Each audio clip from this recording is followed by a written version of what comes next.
The moment I stepped onto my newly restored lakefront mansion, I heard a loud banging on the front door. Before I could even unlock it, a woman in oversized sunglasses and a designer suit shoved a thick envelope under my nose. "You can't live here anymore," she spat. "You owe back HOA dues. Since 1974. I blinked.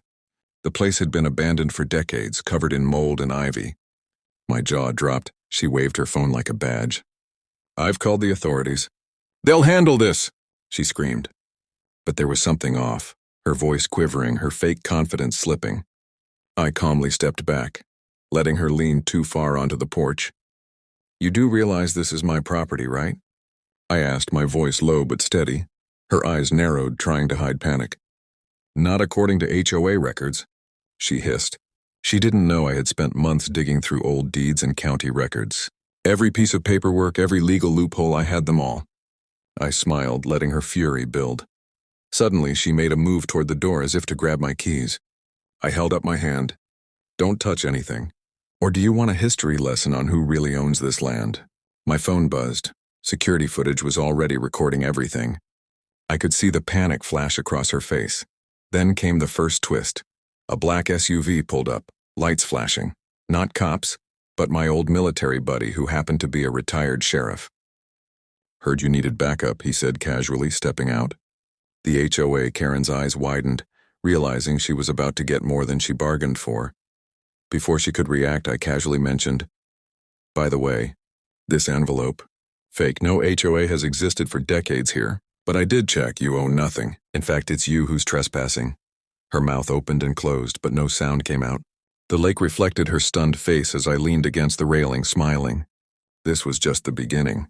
She stumbled back, clutching her designer purse like it was a shield. I'm calling the cops," she stammered, fumbling with her phone.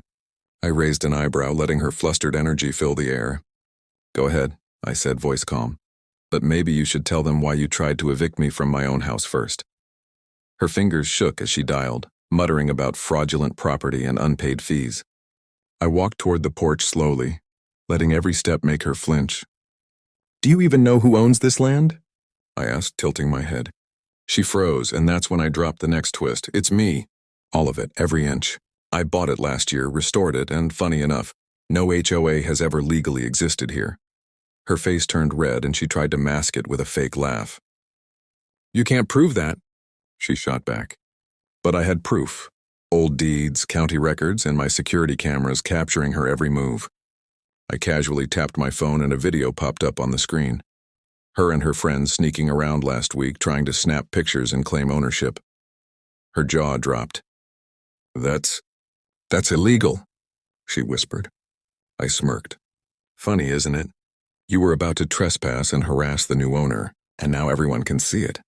Suddenly a neighbor peeked from across the street. "Is she threatening you?" he shouted, pointing at her. I smiled politely at him, letting her panic grow. The woman's sunglasses slipped down her nose, exposing a flicker of fear she couldn't hide. Then came another twist, the real shocker. She lunged forward, trying to shove me, but I sidestepped and she tripped over a garden gnome, falling flat onto the walkway. I didn't even touch her. The sound of her scrambling echoed against the lake as I calmly said, "You might want to rethink your career in HOA intimidation." She scrambled up, muttering curses under her breath, and stormed to her car. But as she drove away, I noticed something glinting in her hand. A key card. My stomach sank slightly. She had access to something she shouldn't. This wasn't over. I didn't have much time to relax. That key card in her hand was a warning. Moments later, I saw her SUV pull into the private dock behind the mansion. She wasn't leaving. She was trying to access the boathouse, which held more than just my restored vintage boat. Inside were documents proving full ownership of the property, plus blueprints for the mansion's restoration, proof she could never touch legally. I grabbed my phone and sent a quick text to my old military buddy. "She's trying something. Come fast." Within minutes, he was at the dock, silent but imposing, making her freeze mid-step. I stepped forward, calm but firm. "This is private property. You do not have permission to enter." Her face twisted in fury. "I'm enforcing HOA rules. You can't hide from them." I shook my head, letting a slow smile spread across my face. "Funny, there's no HOA here. You're the only one enforcing imaginary rules." Then came the twist that would make her blood run cold. I tapped the security app on my phone, and live footage from inside the boathouse flashed on the screen. It captured her trying to swipe the keycard in the control panel. And as my buddy and I approached, she realized every step was being recorded. "You can't prove anything," she screamed. I held up the phone, showing her every angle. "Oh, I already have." "And the authorities will see it too if you don't back off right now." She froze, realizing she'd walked straight into evidence of trespassing, attempted theft, and harassment, all caught on camera. Her hands shook, and she dropped the keycard. I picked it up calmly, slipping it into my pocket. "This stays with me," I said. She tried to snatch it back, but my buddy blocked her. The look in her eyes said she knew she was cornered, but stubborn pride kept her from leaving quietly. As she backed off, I realized she had one last card to play. I had to stay sharp because in moments like these, Karen types never give up without a fight. Her breathing was heavy, her face a mask of fury and disbelief. She stepped back, then suddenly lunged toward the mansion's front entrance, screaming, "You can't stop me. I'll make everyone believe you're breaking the law." I stayed calm, letting her energy build because I knew the next move would reveal her completely. "Go ahead," I said, voice steady. "I have all the footage, all the proof, and the law on my side, but you have nothing." That's when she pulled out a folder, shaking. I have copies of old HOA notices. You owe them decades of dues." I glanced at the folder, aged papers, yellowed edges, but instantly recognized the twist. These were fake. Someone had printed them recently and aged the pages. I held up the phone, showing her the digital timestamps. Her eyes widened. You faked these?" she whispered, panic creeping into her voice. I nodded. "And now everyone will see." I tapped my security camera app again, pulling up footage from a neighbor's window across the street. Her delivering these notices just this morning. She froze. Her mouth opened, but no words came. Then she tried to bluff her final card. I know people. You won't get away with this." I stepped closer, voice low but firm. "I didn't restore this mansion to be bullied. And if you try anything else, it's on tape. Every step, every move. Legally, you're trapped." Her hands trembled as she glanced around, realizing the neighbors had gathered, whispering and pointing. The humiliation hit her hard. I let the silence stretch, the lake reflecting her shrinking figure. Then came the hidden power twist she never saw coming. I casually mentioned, "By the way, this mansion was part of a government heritage program. Any tampering with it is a federal offense. And guess what? That makes this a lot bigger than just an HOA dispute." Her eyes went wide. You can do that?" she stammered. I smiled slowly. "Oh, I already did. And I've alerted the proper authorities." She stumbled backward, realizing she had overplayed her hand. But as she turned to flee, I noticed one last thing, a flash of movement near the trees. Another ally, a lawyer friend who specialized in property law, was stepping onto the property, ready to seal the deal. By the time her SUV sputtered down the driveway, I knew Karen was running out of options. My lawyer friend stepped onto the porch, holding a stack of official documents. "Everything's in order," she said, voice calm but firm. "Trespassing, harassment, attempted fraud, you're covered." Karen froze mid-step, realizing she was completely exposed. She opened her mouth to argue, but the words died in her throat. The neighbors had gathered now, watching the spectacle unfold. I could see the slow shift from fear to satisfaction in their eyes. They'd been waiting to see her arrogance exposed. I held up my phone again, showing live footage of her fake HOA notices, her attempts to grab the keycard, and even the moment she tripped over the garden gnome. "Every move you made, Karen," I said quietly, "is on record. You're not just trespassing. You're committing multiple federal and state violations." Her face paled and she glanced around, hoping for a miracle. There was none. My military buddy stepped beside me, arms crossed, radiating calm authority. "She's bluffing no one," he said, his voice carrying over the murmurs of the crowd. "Everything she's tried to do here is illegal." Then came the twist she didn't expect. A helicopter's shadow swept across the mansion's lakefront. Local media, tipped off by my lawyer friend, had arrived to document the unfolding drama. Karen's panic turned to sheer terror as cameras clicked, capturing every expression, every gesture. I leaned against the railing, smiling. "You wanted drama, Karen," I said, "and now the whole town will see what happens when someone tries to fake authority." She sputtered, muttering under her breath, but it was too late. The law, the neighbors, and the cameras had her trapped.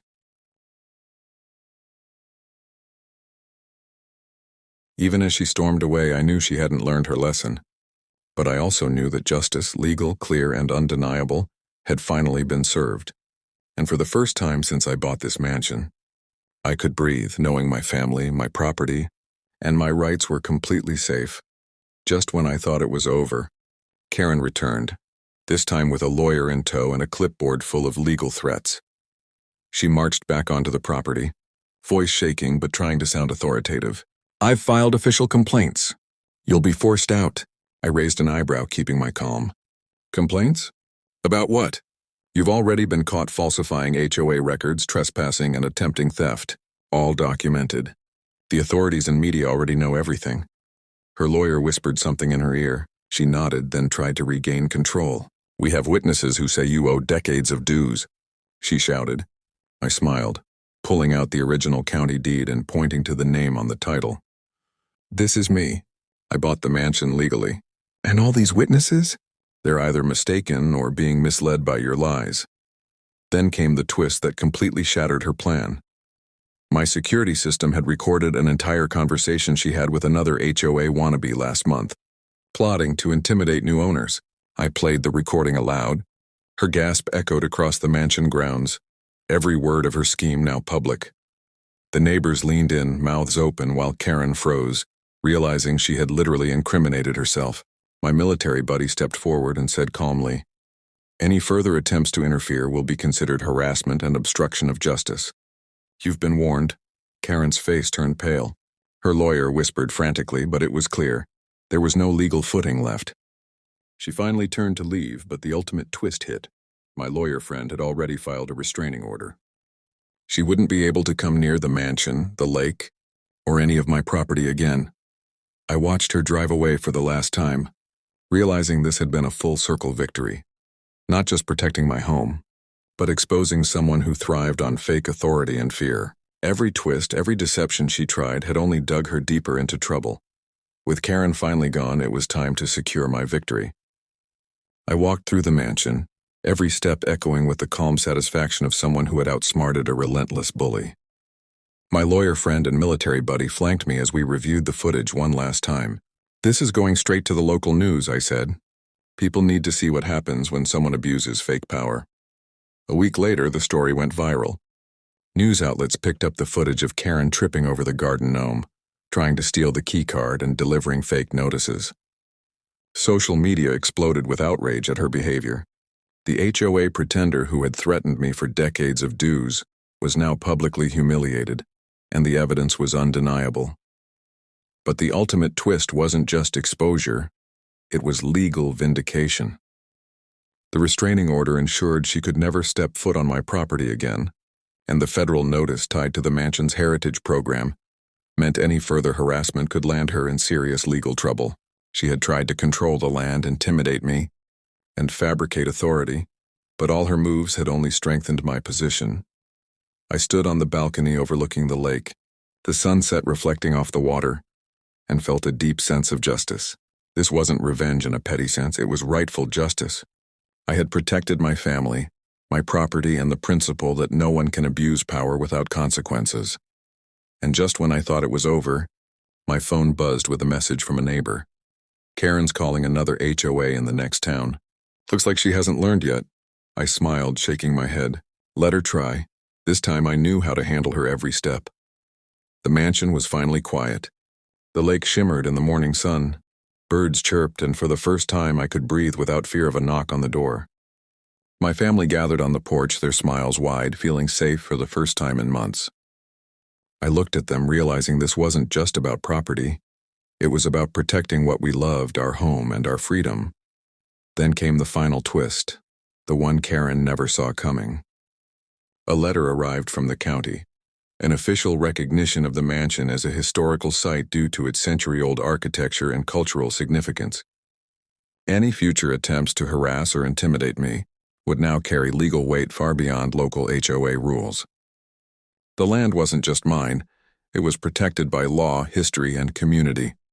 I held my youngest daughter in my arms, watching her run toward the dock. "Dad," she said, "we did it. We really did it. I smiled, a surge of pride swelling in my chest. This was the ultimate victory. Justice served, family safe, and our rights respected.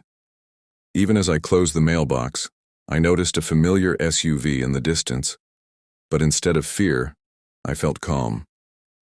Karen could try her tricks in another town, but here at my lakefront mansion, we had the law, the truth, and the community on our side.